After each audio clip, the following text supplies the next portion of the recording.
लगातार विधानसभा चुनाव जिस तरह से नज़दीक आते जा रहे हैं, सभी पार्टियां अपनी तैयारियां कर रही हैं। उसी कड़ी में आपको बता दें, फिरोजाबाद में पूर्व सांसद अक्षय यादव ने आज समीक्षा बैठक ली। पांचों विधानसभाओं के नेतागण कार्यकर्ताओं के साथ बैठक ली है। क्या कुछ निकल कर आया है, क्या आदेश दिए हैं, क्या दिशा निर्देश दिए हैं, तो सीधे ही पूछेंगे सांसद अक्षय यादव जी से, क्या वो कुछ कहना चाहते हैं।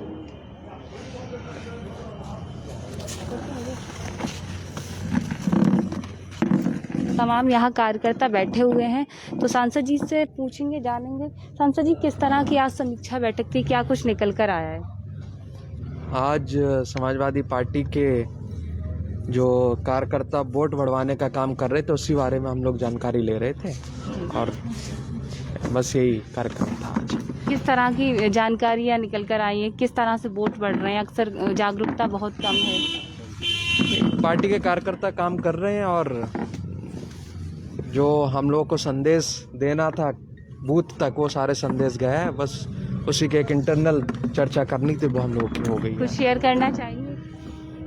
नहीं, आप अच्छा, देखा गया है सांसद जी, मुस्लिम और कई ऐसे क्षेत्र हैं जहां जागरूकता की कमी है, वोट नहीं बने लोगों के, तो कैसे दिशा निर्देश दिए गए हैं जहां जहां बूथ स्तरीय पर लोगों को वोट बढ़ाए जाएं, ऐसी कोई दिशा निर्देश? देखिए, हमारे जो कार्यकर्ता हैं वो लगातार जा रहे हैं अपने बूथ स्तर पर, जिन बूथों पर गुंजाइश है वहाँ पर गए हैं। घर घर जाकर वोट निकलवाने का भी काम करा है और वोट भरवाकर उन्होंने जो फॉर्म है उनको जमा करवाया है।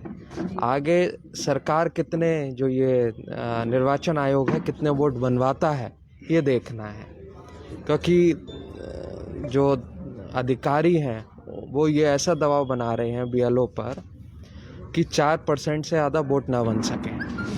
और हम लोगों की कोशिश है जो वोट नहीं बना है वो वोट बन जाए।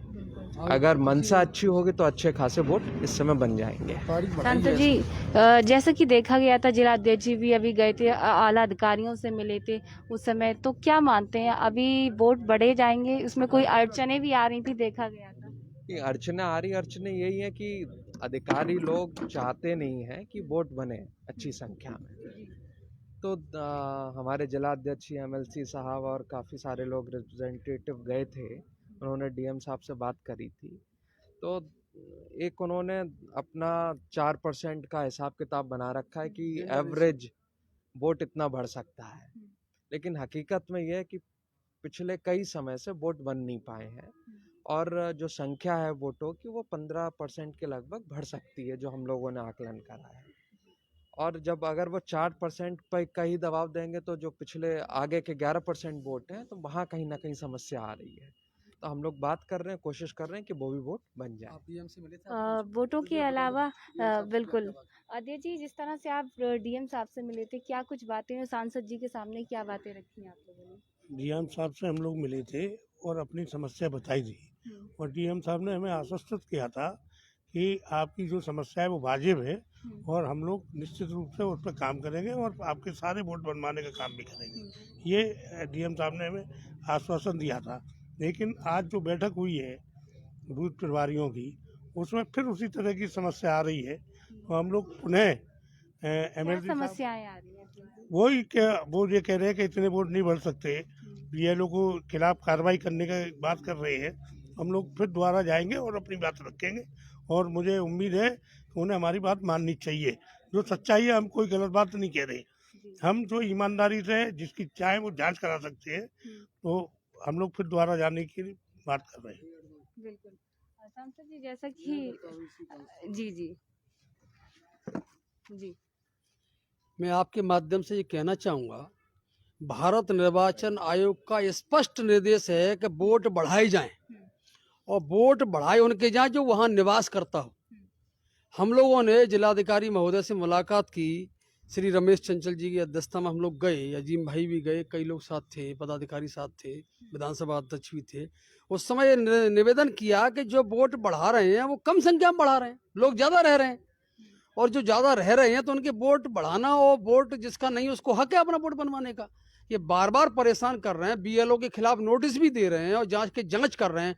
खूब जांच कर लें, अच्छी तरह से जांच कर लें, लेकिन हमारा कहना है जो बीएलओ के माध्यम से जमा हुए हैं या ऑनलाइन किए गए हैं, उसमें जरा भी छेड़छाड़ करेंगे तो हम लोग हर हालत में वोट बनाने की पहल करेंगे और निर्वाचन आयोग को लिखकर इनके खिलाफ देंगे। ये नहीं बनाना चाहते हैं, ये वोट काटना चाहते हैं।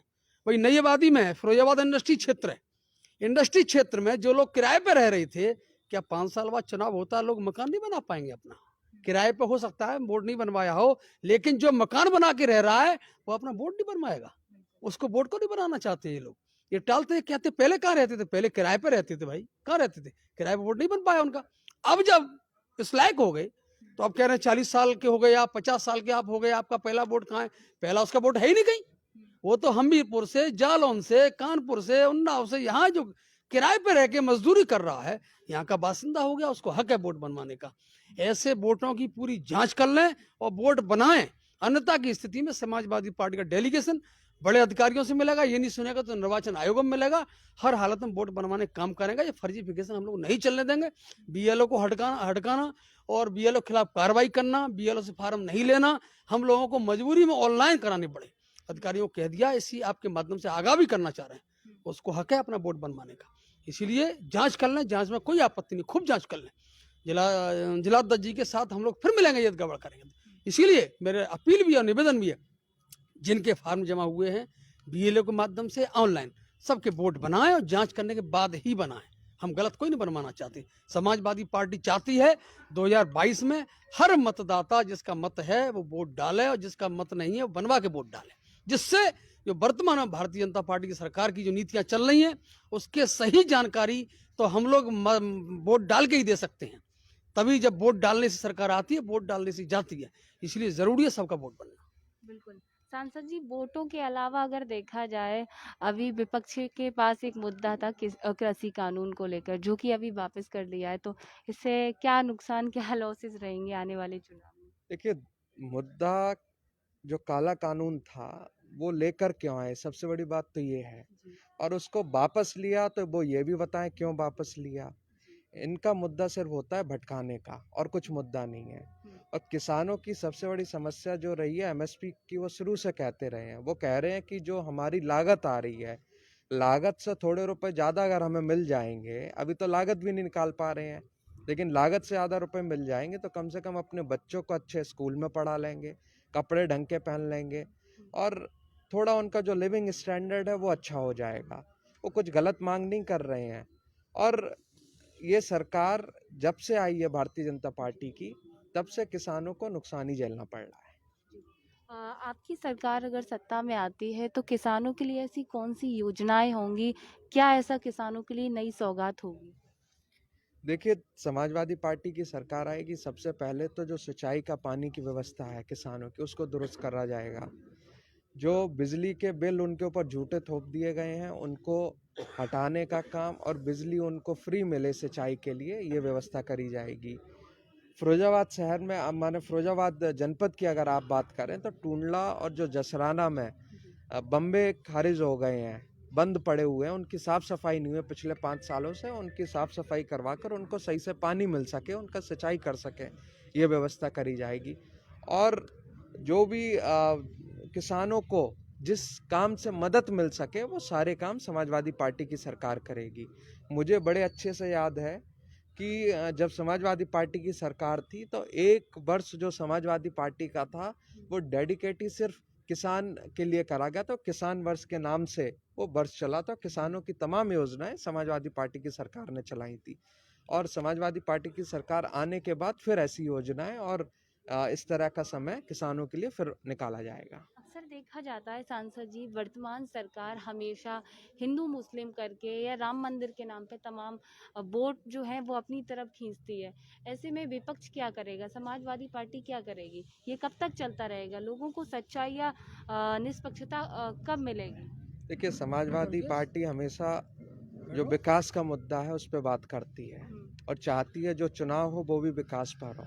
हम भी चाहते हैं कि उत्तर प्रदेश के जो मुख्यमंत्री आज की तारीख में वो बताएं कि कितने नौजवानों को रोज़गार दिया उन्होंने, और अगर रोज़गार नहीं दिया है तो उसका दुश्मन कौन है, कौन उसकी सज़ा पाए। तो नौजवान टेट का जो परीक्षा हुई थी उसमें जो पेपर लीक हुआ है, उसकी जिम्मेदारी किसकी है, वो ये बताएं। हम लोग बात कर रहे हैं रोजगार देने की, इंफ्रास्ट्रक्चर अच्छा करने की और विकास के काम और अच्छे हो सके। तो हम लोग इसी पर चुनाव लड़ेंगे। हमने देखा है कि पहले स्वास्थ्य सेवाओं की अगर बात की जाए, पहले कोरोना आ गया, 2 साल का लॉकडाउन लगा दिया। गरीबों की हालत हमने देखी थी, रीढ़ की हड्डी उनकी पूरी तरह से टूट गई। फिर डेंगू आ गया, तमाम घरों के चिराग बुझ गए। अब ओमिक्रॉन एक नई महामारी आई है। तो क्या मानते हैं, इस बार भी क्या सरकार वही लापरवाही करेगी जो पिछली बार की थी? देखिए, भारतीय जनता पार्टी की सरकार पूरी तरीके से फेल हो चुकी है। फिरोजाबाद की हम लोग बात करें सबसे पहले, तो कोरोना की मार रही, ऑक्सीजन नहीं मिल पाई। हम लोगों ने मेडिकल कॉलेज बनवा दिया, उसमें इलाज सुचारू रूप से नहीं हो पाया। डॉक्टरों की कमी, नर्सिंग स्टाफ की कमी, साफ सफाई वालों की कमी रही है लगातार। उसके बाद डेंगू की जो मार है वो फिरोजाबाद में झेलनी पड़ी। यहाँ के विधायक और मेयर के झगड़े में जनता पिसी है। साफ सफाई नहीं हुई, तली झाड़ जो सफाई होती थी वो सफाई नहीं हुई, मच्छर पैदा हुए और कम से कम 4 से 5 हजार नौजवानों की माने टोटल संख्या में मृत्यु हुई, जिसमें नौजवान, वृद्ध और बच्चे भी रहे हैं। तो कहीं ना कहीं ये सरकार पूरी तरह से फेल है। ये एक योजना भी लेकर आए थे, आयुष्मान भारत, जिसकी अगर बात करें फिरोजाबाद में कितने लाभार्थी हैं आज की तारीख में डाटा उपलब्ध नहीं होगा और किसी को भी किसी भी तरह का लाभ नहीं मिला है। गरीब, मजदूर, नौजवान और इनके साथ ये सरकार नहीं है, इनके खिलाफ काम करा है और आने वाले समय में समाजवादी पार्टी की सरकार बनेगी और इनके खिलाफ वोट पड़ने जा रहा है। हमने देखा है कि वर्तमान सरकार हमेशा ये कहती है, यानी बीजेपी की सरकार के समाजवादी पार्टी में गुंडा राज होता था, जबकि अगर पुलिस की बात की जाए तो हिरासत में मौतें हो रही हैं। क्या मानते हैं, वो गुंडा राज था या ये गुंडा राज था? क्या अंतर है, आप किस दृष्टि से देखते हैं? देखिए, सबसे पहले आप कंपैरिजन कर लें 2017 और 20 के जो नेशनल क्राइम रिकॉर्ड ब्यूरो का जो रिकॉर्ड है वो सरकारी आंकड़े माने जाते हैं। उसमें उत्तर प्रदेश की स्थिति 2017 में कहाँ थी और आज की तारीख में कहाँ है। तो आज की तारीख में महिलाओं पे सबसे ज़्यादा अत्याचार, डकैती सबसे ज़्यादा मर्डर और सबसे ज़्यादा चोरी चकारी के काम इस बीजेपी के सरकार में हुए। ये हम नहीं कह रहे हैं, ये डाटा है, वो कह रहा है। आप इनकी वेबसाइट पे जाकर भी चेक कर सकते हो। और इस तरह से जो बीजेपी है ये बस भ्रम फैलाना चाहती है, प्रचार प्रसार में ये बस आगे हैं। तो कहीं ना कहीं ये जो काम नहीं कर पा रहे हैं उसका जो समाजवादी पार्टी पर डालना चाहते हैं। अच्छा, पुलिस की बात रही, पुलिस की आप 3 घटनाएं बड़ी बड़ी हुई। आप हाथरस वाली देख लो, हाथरस में जो बिटिया थी खत्म हुई, उसको जबरदस्ती रात के अंधेरे में पेट्रोल डालकर जला दिया गया। बराबर वाले जिले में, आगरा में कस्टोडियल डेथ हुई। लखनऊ में जो लड़का गाड़ी में जा रहा था उसको गोली मार दी गई। तो और अभी एक और घटना आपने देखी होगी, गाजियाबाद की थी, जिसमें आपने देखा कि इकट्ठे 7 लोग बैठे हैं और 7 के पैर में एक ही जगह गोली लगी हुई है। पुलिस का निशाना इतना अच्छा हो गया, इनको तो ओलंपिक में अगर भेज दें तो 2-4 गोल्ड मेडल ला सकते हैं। तो कहीं ना कहीं इसमें जो है कि गलतियां हैं जो सरकार कर रही है और जबरदस्ती पुलिस प्रशासन से करवा रही है, वो सब देखने को मिल रहा है। ये कानून व्यवस्था और ज्यादा ध्वस्त हुई है और ये सरकार के द्वारा करी गई है इस बार।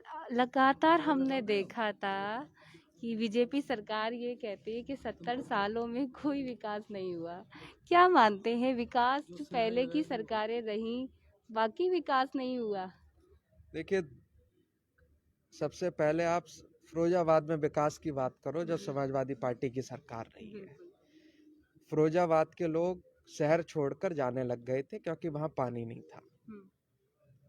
लेकिन वो तो ये कहते हैं हम लेकर आए झेड़ा जाए। हमारे सामने अजीम भाई बैठे हैं, अजीम भाई नारा सबसे पहले लगवाते थे कि अखिलेश भैया आएंगे, मीठा पानी लाएंगे। 2014 में हम लोग आए तो हमारे नाम से भी उन्होंने लगवाया कि आएंगे, मीठा पानी लाएंगे। तो जो लंबे समय चला आ रहा था, अजीम भाई उसमें मेहनत कर रहे थे कि हम मीठा पानी लेकर आएंगे फिरोजाबाद के लिए कि समाजवादी पार्टी की सरकार बनेगी। तो वो जो यहाँ के नेताओं ने वादा करा था फिरोजाबाद के समाजवादी पार्टी में कि हम पानी लेकर आएंगे, उस पानी को लाने का काम समाजवादी पार्टी में जैसे ही राष्ट्रीय अध्यक्ष हमारे मुख्यमंत्री बने उस समय लेकर आए। मक्खनपुर पर अच्छे से याद है, वहाँ पर मीटिंग हुई थी। उसके वीडियो क्लिपिंग भी मेरे पास है, हम उपलब्ध करा देंगे, जिसमें शिलान्यास करा गया नहर खोदने का, और जो रिजर्वियर बनना था और वाटर ट्रीटमेंट प्लांट बनना था, सारे वहाँ करे गए। उसमें भी जब मुझे अच्छे से याद है, राष्ट्रीय अध्यक्ष जी ने ये तक कहा था, समय कहा था कि कितने समय में ये बन के रेडी हो जाएगा, नहर खुद जाएगी। तो ये हैदराबाद की कंपनी थी जो यहाँ काम कर रही थी, उन्होंने जो अपना समय बताया था, उससे राष्ट्रीय अध्यक्ष नहीं, हम इतने समय में नहीं चाहते हैं, इसको और पहले खत्म करो। उसकी समय सीमा उन्होंने तय कर गए थे। उस समय सीमा में खत्म नहीं हो पाया, उसमें 2-4 महीने ज़्यादा लग गए। कुछ किसानों का उसमें विरोध वगैरह था, कुछ ज़मीन को लेकर, उसको मनाने में थोड़ा टाइम लग गया। बट नहर खुदी, नहर खुदने के तुरंत 1 साल में पानी पहुंचा। 2017 में चुनाव हुए, उस समय पाइपलाइन पड़ चुकी थी, रिजर्वियर बन के तैयार था, और पानी कहीं कहीं पहुंचना चालू हो गया। 17 में पूरे अच्छे से पानी पहुंचना आ गया था, चालू हो गया। तो कहाँ से यहाँ बीजेपी वालों का नाम आ गया, मुझे तो ये समझ नहीं आता है। बीजेपी की सरकार नहीं रही प्रदेश में पिछले 15-20 सालों से, तो उन्होंने कहाँ से ये इतना बड़ा प्रोजेक्ट ले आए। मेडिकल कॉलेज हम लोग लेकर आए, वो भी कहते हैं हम लेकर। अब वो कहाँ से लेकर आए हमें नहीं पता। जब जिस दिन मेडिकल कॉलेज का शिलान्यास हो रहा था, उस दिन भी मैंने मंच से उन सब लोगों के सामने कहा था, अगर मैं श्री अखिलेश यादव जी का भाई ना होता तो फिरोजाबाद में आज भी मेडिकल कॉलेज नहीं आता। और जनता ने वहाँ जो सामने बैठे थे उन्होंने स्वीकारा भी था। और आज क्योंकि सपा की सरकार 17 में चली गई, तो वो कह दें वो ले आए तो उससे नहीं हो जाता है। तो मेडिकल कॉलेज, अब ये भी कह देंगे कि नगर पालिका से नगर निगम इन्होंने बनाया, जो लेकिन ये नहीं नगर निगम को क्या मानते हैं, अब नरक निगम बन गया है? बिल्कुल मानते हैं हम। नगर पालिका थी, 17 करोड़ इनकी ग्रांट होती थी।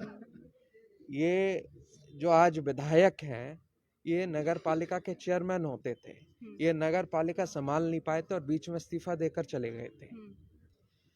दुर्दशा हो गई थी और वो 17 करोड़ की ग्रांट रहते रहते वो 13 करोड़ के आसपास पहुंच गई थी।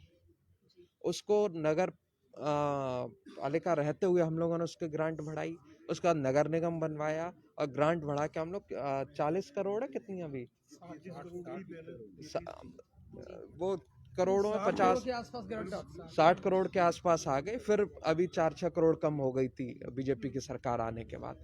तो कहीं ना कहीं ये सारे काम हम ही लोगों ने करे हैं। हेरन गांव में अगर एयरपोर्ट बनता, उसका प्रस्ताव समाजवादी पार्टी की सरकार में था, तो अगर बन रहा होता तो उसका भी हो सकता है बीजेपी वाले कह देते हम लोगों ने बनवाया। लेकिन वो ये नहीं कह रहे हैं कि हमारी वजह से हेरन गांव में एयरपोर्ट नहीं बना है। जब आप जब काम हो जाता है उसका फायदा लेते हो, तो काम नहीं हो रहा तो उसका भी तो आप अपनी जिम्मेदारी लो। भाई यूपीएसआईडीसी का लॉजिस्टिक पार्क बनना था यहाँ गुड़ा वगैरह के दर आसपास, जमीनें एक्वायर होनी थी, रोजगार पैदा होता, नहीं बने तो उसकी जिम्मेदारी कौन लेगा, उसको भी बीजेपी को लेना चाहिए। तो बीजेपी ने सिर्फ फिरोजाबाद को पीछे ढकेलने का काम करा है, विकास पूरी तरीके से रोकने का काम इस भारतीय जनता पार्टी ने करा है। हमने जगह जगह सांसद जी जाकर देखा, लोगों के मन में बदलाव है। क्या चाहते हैं उन लोगों के लिए जो आशा कर रही है कि अखिलेश भैया आए, समाजवादी पार्टी आए, उनके लिए क्या कहना चाहते हैं? देखिए, बड़ी उम्मीद के साथ आशा लगा कर रहे हैं कि समाजवादी पार्टी की सरकार आएगी। जो पिछले 5 साल से हम लोग झेल रहे हैं उसको झेलना बंद करेंगे, हमारे बिजली के बिल सही होंगे, रोजगार मिलेगा, जो महिलाएं हैं उनको जो वृद्ध पेंशन वगैरह मिलती थी वो मिलेगी, नौजवानों को लैपटॉप मिलेगा, और सब लोग उम्मीद लगाए हुए हैं। और उम्मीद उसी से करी जाती है जो भरपाई करता है। समाजवादी पार्टी का जो घोषणा पत्र था 2012 वाला, उसको 1 साल के अंदर 70 से 75% लागू करने का काम करा गया था। और अब जो भी वादे करके हम लोग सरकार में आएंगे उनको भी तुरंत पूरा करने का काम सरकार करेगी, जो समाजवादी पार्टी की होगी। चुनाव की अगर बात की जाए, 2022 के बहुत नज़दीक रह गए हैं। किस तरह से बूथ स्तर पर, जिला तहसील स्तर पर क्या आप दिशा निर्देश दे रहे हैं ताकि लोगों को ज़्यादा से ज़्यादा समाजवादी पार्टी में जोड़ा जाए? हमारे सभी बूथ स्तर पर कार्यक्रम चल रहे हैं। पार्टी के नेतागण, पार्टी के कार्यकर्ता और बूथ प्रभारी सब लगे हुए हैं, अपना काम कर रहे हैं। और सुचारू रूप से कार्य चल रहा है। उनकी मेहनत से हम लोग दोबारा सरकार बनाएंगे। इस बार क्या मुद्दे रहेंगे विधानसभा चुनाव 2022? मुद्दा विकास का है, महिलाओं की सुरक्षा का है, कानून व्यवस्था सुधारने का है, किसानों के भलाई के काम हो, ये मुद्दे हैं। इन्हीं मुद्दों पर हम लोग जनता के बीच में जाएंगे और वोट मांगेंगे। बहुत बहुत धन्यवाद। तो ये थे पूर्व सांसद अक्षय यादव जी, जहां यहाँ आए हुए हैं और तमाम दिशा निर्देश दिए, समीक्षा बैठक की और तमाम यहाँ नारे लगाए जा रहे हैं, जिसमें कहा जा रहा है कि समाजवादी जिंदाबाद, समाजवादी पार्टी जिंदाबाद। यहाँ आपने तस्वीरों में देखा जिला अध्यक्ष यहाँ मौजूद है, रमेश चंचल जी, यहाँ एमएलसी मौजूद है, यहाँ नेतागण मौजूद है, कई कार्यकर्ता मौजूद हैं और लोगों में जोश है, बदलाव चाहते हैं। यहाँ तमाम तरीके के मुद्दों पर पूर्व सांसद अक्षय यादव से सीधी बात की। देखते रहे RK TV सहयोग विपिन राठौर के साथ मैं रीना खान, फिरोजाबाद।